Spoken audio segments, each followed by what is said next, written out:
할렐루야. 아직도 우리 찬양대에 I wanna be a Christian 그 찬양의 소리가 귀를 때립니다. 오늘 믿는 자의 본인이 되는 교회라는 제목으로 여러분과 함께 말씀을 나누고자 합니다. 어떤 분이 직장에서 지방으로 이제 시골로 발령이 났습니다. 그래서 마음도 울적하고 또 기분도 좀 달랠 겸 심심하기도 하고 해서 회사 창고 옆에 오리를 키울 수 있는 그런 조그마한 수영장, 물 웅덩이를 만들었습니다. 그리고 인근에 있는 오리 농장에서 오리 한 마리를 사서 이제 그 수영장에 풀어놓고는 퇴근을 했습니다. 그리고 다음날 아침에 출근을 해서 보니까 이게 웬일입니까? 이 오리가 수영장에 물에 빠져서 죽어 있는 게 아니겠습니까? 이 도저히 있을 수 없는 일인데 놀라기도 하고 놀랍기도 하고 또 어떻게 주인이 좀 병든 오리를 판 것은 아닌가 싶어서 이제 오리 농장 주인에게 가서 따졌습니다. 그때 그 이야기를 듣더니 오리 농장 주인이 이렇게 이야기하는 겁니다.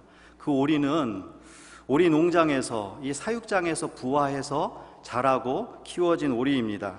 그래서 한 번도 수영한 적이 없고 그러니까 수영할 수 없는 게 당연하죠. 그리고 이 오리는 태어나서부터 물에 들어가 본 적이 없기 때문에 원래 자연적으로 오리 날개 밑에서 이렇게 기름 같은 분비물이 나와서 물속에 들어가면 뜰 수 있는 건데 그게 나오지 않는 것이 오히려 당연한 것입니다. 이렇게 대답을 했다고 하는 겁니다. 오리는 분명 오리인데 수영이 불가능한 오리였다라고 하는 거죠. 그냥 편안하게 사육장에서 주는 사료 먹고 안락하게 쾌적한 환경에서 자란 탓에 결국 물에 빠져 죽고 만 것입니다. 너무 편하게 살아온 것이 문제죠. 그러다 보니까 겉모양은 오리지만 오리답지 못하고 오리가 할 수 있는 것을 하지 못했던 것입니다. 사랑하는 성도 여러분, 우리들의 모습이 행여나 이런 모습이 아닙니까? 우리가 신앙생활하면서 크리스찬으로서 그리스도인으로서의 정체성을 제대로 깨닫지 못하고 우리가 해야 할 일, 우리가 어떤 존재인가를 알지 못하고 살아가고 있지는 않습니까? C.S. 루이스의 책 스크루테이프의 편지라고 하는 책에 보면 이 베테랑 악마 스크루테이프가 이 초짜 신참 악마인 그 자기 조카 악마에게 이제 코치하는 내용이 나오는데요. 성도를 병들게 하는 가장 확실한 전략 중 하나는 크리스찬들의 삶을 계속 풍요롭게 해주는 것이다. 이렇게 이야기합니다. 그러니까 초짜 악마가 가서 아무리 어렵게 하고 괴롭게 하고 고난을 주려고 하니까 오히려 크리스찬들은 더 하나님 앞에 기도하게 되고 하나님 앞에 매달리게 되고 그런 상황에서 이제 베테랑 악마가 코치해 주는 거죠. 그런 거 다 필요 없고 돈, 명예, 시간, 즐길 수 있는 여유, 문화, 레저 이런 것들이 충분히 주어지면 아무리 가서 일부러 그럴 필요 없이 스스로 영적 그 방어막이 자연스럽게 뚫리게 된다 이렇게 이야기하는 내용이 나옵니다. 오늘날 우리 자신을 돌아보고 또 주변을 돌아보면 이렇게 크리스찬으로서 정체성을 잃어버리고 영적 방어막도 뚫린 채로 종교생활 하면서 살아가고 있는 그런 크리스찬들의 모습이 많이 있지는 않습니까? 행여나 그런 교회들이 많이 있지는 않습니까? 과연 오늘 주님께서 나의 모습과 우리 교회를 보면 어떻게 말씀해 주실까요? 어떻게 평가해 주실까요? 요한계시록 2장과 3장에 보면 7교회를 향한 주님의 평가가 나옵니다. 주님께서 책망하시고 칭찬하시는 내용이 나오는데 과연 나를 향해서는 주님께서 오늘 무엇라 말씀하실까요? 오늘 우리 교회를 향해서는 주님께서 어떻게 평가해 주시겠습니까? 심히 두려움과 떨리는 마음으로 우리가 주님 앞에 살아가게 됩니다. 그래도 감사한 것은 오늘날 좋은 교회, 좋은 성도들이 참 많이 있다라고 하는 것입니다. 제가 최근에 이제 논문을 쓰는데 그 논문이 오늘날 효과적인 전도 방법입니다. 그래서 교회들이 어떻게 전도하는가, 어떤 것이 좋은 효과적인 전도 방법인가를 연구하면서 좋은 교회들을 살펴볼 수 있었는데요. 제가 몇 교회만 이렇게 소개해 드리려고 합니다. 서울 상계동에 가면 감자탕 교회가 있습니다. 그 교회 본명은 광염교회지요. 그런데 그 교회가 이제 부흥해서 10년 만에 교인 수가 1000명이 되는데도 자기 교회 건물을 건축하지 않고 5층짜리 상가 건물에 이 3층 70평 정도 되는 건물에 새 들어 있는 교회입니다. 그래서 워낙 많이 알려지고 또 그렇게 하면서 그 모아진 돈을 가지고 이 상계동 지역이 조금 상대적으로 환경이 좋지 않으니까 그 지역의 어려운 주민들을 돕고 또 한국 교회를 섬기고 또 나가서 정말 많은 교회들을 개척하는 일들을 감당하니까 많은 교회들이 이 많은 사람들이 찾아와서 이 광염교회가 어디 있나 이렇게 찾아보니까 교회 간판은 보이지 않고 1층에 큰 감자탕집이 있는데 감자탕만 보이는 거예요. 그래서 감자탕 교회라고 이렇게 애칭이 불려지고 있습니다. 지금은 이제 서울 온천이라고 그 온천 건물로 이사했습니다. 그러니까 이제 온천교회가 되었죠. 이 교회는 얼마나 정말 자신들의 정성을 다해서 하나님의 사랑을 온 땅 가운데 전하는지요. 칭찬이 끊이지 않는 교회입니다. 심지어 믿지 않는 출판사 사장이 자기 스스로 발벗고 나서서 감자탕 교회라고 하는 교회 이야기라고 하는 책을 출판해 줄 정도고요. 저희 부모님도 같은 노회에 소속되어 아버님도 계셨었는데 얼마나 그 교회를 칭찬하는지 몰라요. 그 교회는 항상 사랑이 넘치고 나눔이 넘치는 교회다. 또 뉴욕주에 시라큐스에 가면 시라큐스 한인교회라고 있습니다. 한인들이 거의 없는 중형 도시에 있는 작은 한인교회이지만 그 시라큐스라고 하는 곳은 미국의 그 난민들이 미국으로 들어오는 몇 군데의 도시가 있습니다. 그 도시 가운데 하나입니다. 그래서 연간 700여 명의 난민들이 그 도시로 들어옵니다. 그럴 때 그 난민들을 섬기면서 복음을 전하는 사역을 감당하고 있고 그 학교의 유학 온 인터내셔널 학생들, 그 학생들을 복음을 전해서 섬기고 복음을 전해서 본국으로 돌아가서 정말 크리스찬으로서 살아가게 하는 그런 사명을 감당하고 있습니다. 또 버지니아주 리치몬드에 가면 주 예수 교회가 있습니다. 이 교회는요, 다른 민족교회와 함께 연합해서 함께 지역에서 하나님 나라를 만들어가는 그런 모습을 보여주고 지역의 선교기관과 연합해서 리치몬드 지역에 소외된 사람들을 함께 섬기면서 타 민족에게 선교하고 전도하는 일들을 잘 감당하고 있는 교회입니다. 그 외에도 많은 교회들이 있을 텐데요. 이 교회들이 처한 위치도 다르고 상황도 다르고 또 교인들의 성격도 다르고 사역의 방향도 다르지만 그 교회들을 이렇게 살펴보니까 공통점이 있다라고 하는 거죠. 그건 바로 믿음과 사랑과 소망이라고 하는 복음의 그 핵심 가치들이 그 교회 안에서 잘 조화를 이루고 실천되고 있다라고 하는 것입니다. 복음 전하는 데 있어서 가장 효과적인 방법은 이 믿음과 사랑과 소망이 넘치는 교회가 되는 것인 줄로 믿습니다. 이 세 가지 복음의 가치를 가진 교회가 바로 오늘 본문의 데살로니가 교회입니다. 본문에 보면 바울이 데살로니가 교회는 복음을 말로만 떠드는 교회가 아니라 복음의 능력이 다이나믹하게 나타나는 교회다, 성령의 충만한 역사가 나타나는 교회라고 칭찬하고 있습니다. 그렇기 때문에 데살로니가 교회가 고난과 어려운 가운데 있을지라도 기쁨이 넘치는 교회가 되었으며 덕분에 모든 믿는 자의 본이 되는 교회가 되고 온 세상에 좋은 소문나는 교회가 되었던 것입니다. 이렇게 된 이유가 무엇입니까? 데살로니가 교회가 믿음의 역사와 사랑의 수고와 소망의 인내를 가진 교회였기 때문입니다. 오늘까지 우리 영생 장로교회는 어떤 소문이 있는 교회였습니까? 오늘 지금 우리 교회는 어떤 소문이 나고 있습니까? 오늘 말씀을 통해서 우리가 좀 깨닫고 도전받아 성령 충만한 교회, 믿음의 소문이 퍼지는 교회, 믿음의 본이 도는 그런 교회가 되기를 주의 이름으로 축복합니다. 첫 번째로 본이 되는 교회는 믿음의 역사가 있는 교회입니다. 믿음, 사랑, 소망, 이 세 단어는 참 좋은데 가만히 보면 추상적인 단어입니다. 그런데 오늘 본문 말씀 보니까 그 단어에다가 뒤에 확실한 뜻을 가진 단어를 하나 더 붙였는데 믿음은 믿음의 역사입니다. 이 믿음이라고 하는 것은 그냥 믿는 상태를 나타내는 어떤 수정적이고 정적인 단어가 아닙니다. 믿음이라고 하는 것은 역사가 있어야 되는 것입니다. 하나님의 역사가 나타나는 것입니다. 믿음의 역사라고 하는 걸 좀 더 정확하게 번역하면 믿음을 통해 일어나는 일입니다. 데살로니가 교회에 어떤 믿음의 역사가 나타나는지 한번 보시기 바랍니다. 사도행전 17장에 보면 데살로니가 교회는 바울이 2차 선교 여행 중에 세운 교회입니다. 그가 빌립보에서 감옥에 들어갔다가 나와서 다음으로 옮겨간 곳이 데살로니가인데요. 이곳에서 바울은 겨우 3주 동안 머물면서 예수 그리스도의 복음을 전했습니다.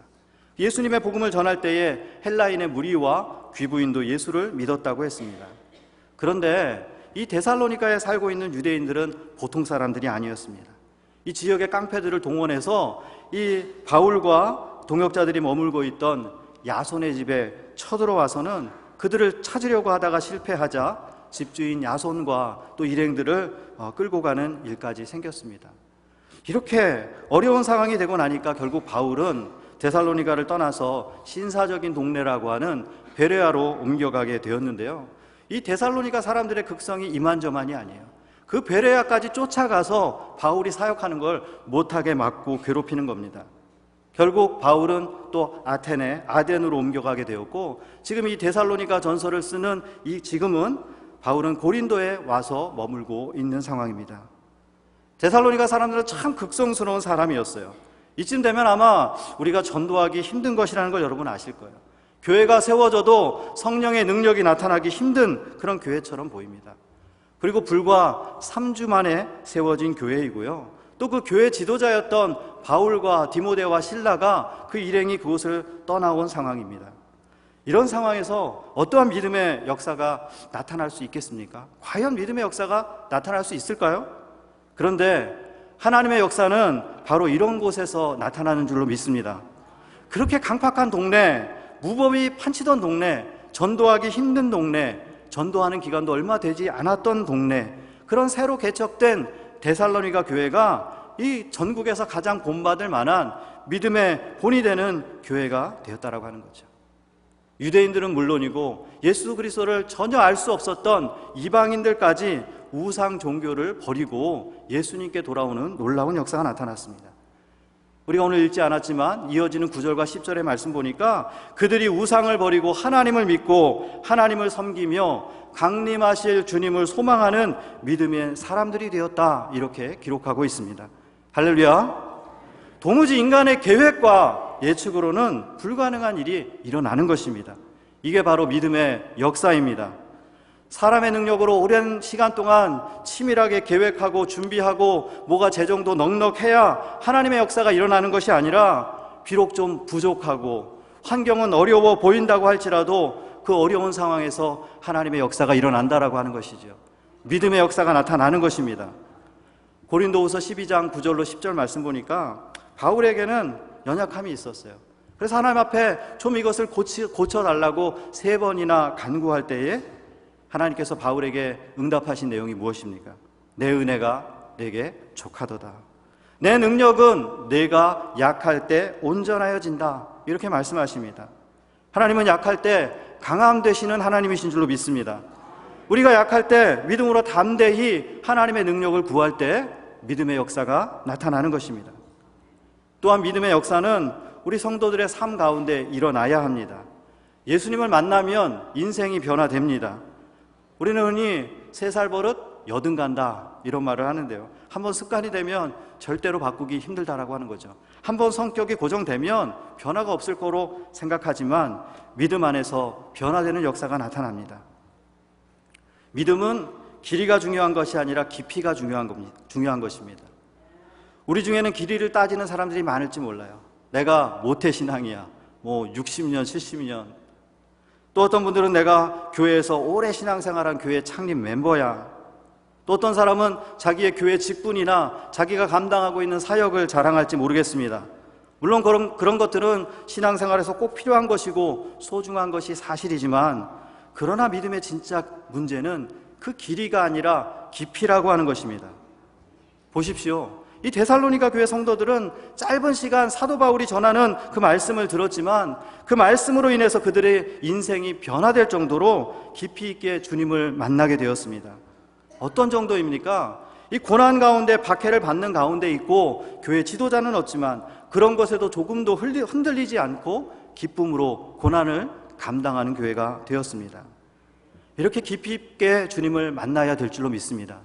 깊이 있게 주님을 만나면 그 예수를 핍박하던 사울이 변해서 사도 바울이 되는 것이고, 그냥 물고기나 잡던 어부 시몬, 고집 많은 시몬이 변하여 주의 종 베드로가 되고, 키 작은 못된 세리 삭개오가 변하여 진정한 믿음의 거인 삭개오가 되는 믿음의 역사가 나타나는 것입니다. 1733년 미국에는 영적 대각성 운동이 있었습니다. 그 미국의 영적 대각성 운동의 중심지였던 노스햄튼이라고 하는 도시가 있습니다. 보스턴에서 한 2시간 정도 떨어진 도시인데요. 이 도시는 당시에 술과 마약과 폭력으로 찌든 도시였어요. 절대로 거기서 어떤 하나님의 역사가 나타난다라고 하는 건 그런 상상을 할 수 없는 그런 도시였습니다. 하지만 그곳에 조나단 에드워즈 목사님의 설교를 듣고 도시 전체의 회개 운동이 일어날 때 그곳에 놀라운 믿음의 역사가 일어났습니다. 그냥 어느 순간인가 술과 마약과 폭력으로 찌들었던 그 모습이 다 사라져버리고 저녁이 되면 교회가 꽉꽉 들어차는 거예요. 그래서 결국 그 교회, 그 동네에 술집들은 다 문을 닫고 말았습니다. 이것이 하나님의 역사인 줄로 믿습니다. 하나님의 능력인 줄로 믿습니다. 그런 하나님의 역사와 믿음의 역사가 우리 교회 가운데 나타날 줄로 믿습니다. 지금까지 우리 교회도 하나님께서 이 믿음의 역사를 많이 보여주시지 않으셨습니까? 많은 영혼들이 우리 교회를 통해서 하나님께 나와서 이렇게 하나님 앞에 예배드리는 놀라운 역사가 있었습니다. 또 그 역사를 통해서 많은 믿음의 사람들 변화되는 역사가 우리 가운데 있었습니다. 앞으로도 계속해서 우리 교회와 성도님들의 삶 가운데 수많은 믿음의 역사들이 나타나기를 주의 이름으로 축복합니다. 두 번째로요, 본이 되는 교회는 사랑의 수고가 있습니다. 사랑은 말로만 하는 게 아니죠. 수고가 따르는 것입니다. 사랑한다고 하면서 상대방에게 아무것도 하지 않는다면 그건 아마 감언이설일 것입니다. 사랑하기 위해서는 수고, 레이버가 있어야 됩니다. 연인들은 서로 사랑하면 집이 아무리 멀어도 데리러 가고 데려다 주고, 청년들 보니까 어떤 커플은 뉴욕과 필라를 왔다 갔다 하면서 서로 교제하더라고요. 여러분, 뉴욕과 필라 왔다 갔다 하는 게 어디 쉽습니까? 한 번 갔다 오면 하루가 다 가는데도 그 시간 아랑곳하지 않고 그 수고를 아랑곳하지 않고 열심으로 서로 사랑하니까 그런 수고를 하게 되는 것 아니겠습니까?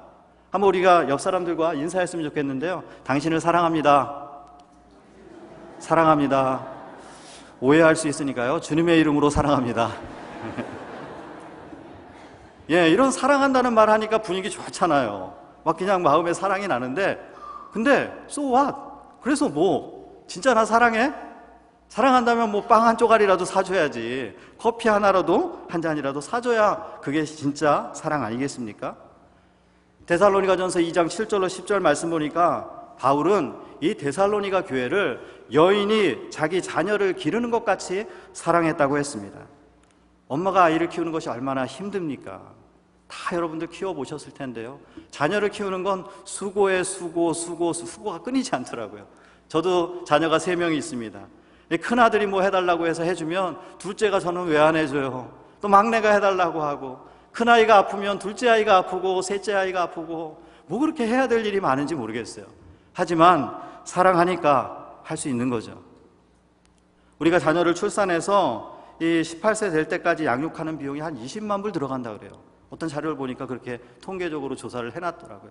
여러분, 왜 그렇게 20만 불이나 되는 돈을 쓰면서 자녀를 키웁니까? 바로 사랑하기 때문이죠. 주님도 우리를 사랑하셔서 사랑의 수고를 감당하셨습니다. 친히 인간의 몸으로 이 땅에 오셔서 십자가에 달리셔서 죽기까지 사랑하신 그 주님의 사랑의 수고가 있기 때문에 우리가 주님만 생각하면 감사하고 주님 사랑합니다, 이런 고백이 저절로 나오게 되지 않습니까? 데살로니가 교회는 이런 주님의 사랑과 바울의 사랑을 본받았다고 했습니다. 사랑하는 성도 여러분, 우리가 주님의 사랑과 이렇게 바울의 사랑과 같이 정말 사랑의 수고가 있는 여러분 되시기 바랍니다. 저는 제가 7년 동안 이렇게 교회에서 사역하면서 저희 목사님을 참 오랫동안 봐오면서 늘 깨닫고 도전받은 게 있어요. 특별히 새벽 예배 때 항상 6시 20분부터 7시 30분까지 그 자리를 지키면서 늘 기도하시잖아요. 그래서 제가 어느 날은 그래, 나도 7시 30분, 최소한 7시 30분까지는 같이 기도해야 되겠다 라고 하면서 목사님 옆에서 기도하는데, 한 7시 15분 정도 되면 그 새벽 기도 음악이 끊깁니다. 이 기도하는 게 다 들려요. 우리 목사님은 뭘 기도하시나? 야, 그 성도 한 가정 한 가정 이름을 부르면서 정말 그 성도를 위해서 간절한 마음을 기도하시는 것을 제가 7년 동안 끊이지 않고 봐왔어요. 그런 사랑의 수고를 통해서 우리 오늘날 우리 교회가 있는 것 아니겠습니까? 우리가 주님을 본받고 정말 우리 목사님의 사랑을 본받기를 원합니다. 우리도 그런 마음으로 사랑의 수고를 감당한다면 이 교회를 하나님께서 들어서 사용하여 주실 줄로 믿습니다. 저는 이 교회 가운데 넘치는 사랑의 수고를 기억합니다. 얼마 전에는 선교 간다고 하니까 이 선교 팀원들 가운데 선교는 가고 싶은데 재정적으로 부족한 선교 팀원들이 있어요. 그 이야기를 듣더니 많은 우리 장로님들, 집사님들이 협력해서 돈 1,000불이나 되는 큰 금액을 십시일반으로 모아서 선교 헌금을 해주시는 그런 모습들을 보면서 얼마나 감동받았는지 몰라요. 그게 사랑 아니겠습니까? 말로만 사랑하는 것이 아니라 사랑의 수고가 넘치는 그런 교회가 되어서 주님께 칭찬받는 그런 교회 되시기를 주의 이름으로 축복합니다. 세 번째로 본이 되는 교회는 소망의 인내가 있습니다.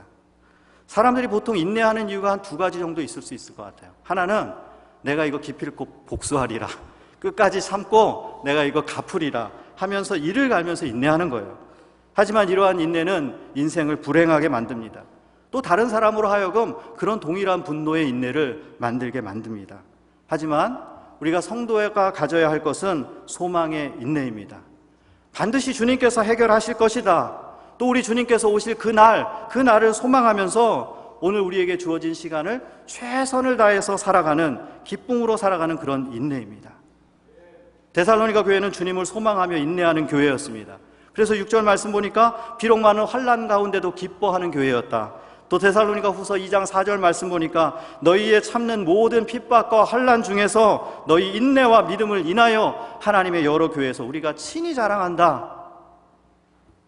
소망이 있다면 인내할 수 있습니다. 임산부가 아이를 임신하면 10달 동안 얼마나 힘듭니까? 몸에 오는 그 변화들 마음대로 할 수도 없고 이제 출산 때가 가까우면 가까울수록 마음도 불안해요. 내가 이 아이를 잘 낳을 수 있을까? 그런데 자녀를 출산하면 그때 품에 안게 될 아이를 생각하면 사랑스러운 아기, 어여쁘는 아기를 만날 것이라는 그 소망이 있기 때문에 그 시간들을 견뎌 나가는 것이죠. 자식이 아무리 속을 썩여도 왜 우리가 그 자식을 포기하지 않습니까? 언젠가 그 자식이 다시 돌아올 것이라고 하는 그런 소망이 있기 때문에 인내하며 감당할 수 있는 것입니다. 이렇게 소망이 있기에 우리가 오늘을 감당할 수 있는 것이죠. 제 큰아들 예찬이가 이제 7학년이 되었는데요. 어렸을 땐 참 말을 잘 들었어요. 근데 이제 사춘기 전에 한 삼춘기 정도 되니까 좀 약간 거부하는 그런 기색이 역력합니다. 그래서 제가 뭘 시키면 바로 하지 않고요. 안 하려고 그래요. 자꾸 뒤로 미루고 자기 할 일을 하려고 하고. 그런데 어느 날 시키지도 않았는데 막 집안 거실을 막 청소하는 거예요. 깨끗이 치우고 자기만 하는 게 아니라 동생들도 시켜요. 이제 6살, 4살 된 동생을 시키면서 야 이거 방에 갖다 놓고 이건 어디 치우고 너무 열심히 하는 거예요. 너 웬일이냐? 너 갑자기 왜 그러냐? 오늘 저녁 때 우리 집에 누구 오는 거 아니에요? 손님 오는 거 아니에요? 그래? 너 왜 손님 오는 게 좋아? 전 손님 오는 게 좋아요. 손님 온다라고 하는 그 소망과 기쁨이 있으니까 지금 시키지 않아도 자신의 일을 최선을 다해서 감당할 수 있는 거죠. 우리가 주님을 소망하면서 그렇게 살아가야 될 줄로 믿습니다. 주님 오실 소망을 갖는다면 누가 시키지 않아도 우리가 기쁨 가운데 인내하며 살아갈 수 있는 것이죠. 요한계시록 22장 20절 말씀 보면 예수님께서 내가 진실로 속히 오리라 말씀하실 때에 아멘 주 예수여 오시옵소서 하는 말씀 여러분 잘 아시죠? 아멘 주 예수여 오시옵소서. 그런데 이 오시옵소서 원어로 보면요 명령형이에요. 그냥 주님 오실 거죠? 언젠가 오시겠죠? 이게 아니라 주님 빨리 오세요. 주님 오셔야만 합니다. 주님 오실 줄로 믿습니다. 이렇게 주님 앞에 강력하게 요청하는 그런 내용이에요. 우리가 주님 오시는 것을 그렇게 강력하게 요청하면서 기다린다고 한다면 오늘 우리가 준비하고 깨어 있어야 되지 않겠습니까? 주님 오셔서 주님 앞에 내놓을 것이 있어야 되지 않겠습니까? 그런 마음으로 우리가 오늘 소망하며 인내하며 기쁨으로 살아가는 여러분 되시기를 주의 이름으로 축복합니다. 이제 말씀을 맺으려고 합니다. 우리가 신앙생활할 때에 기왕이면 좋은 소문나는 성도가 되었으면 좋겠습니다.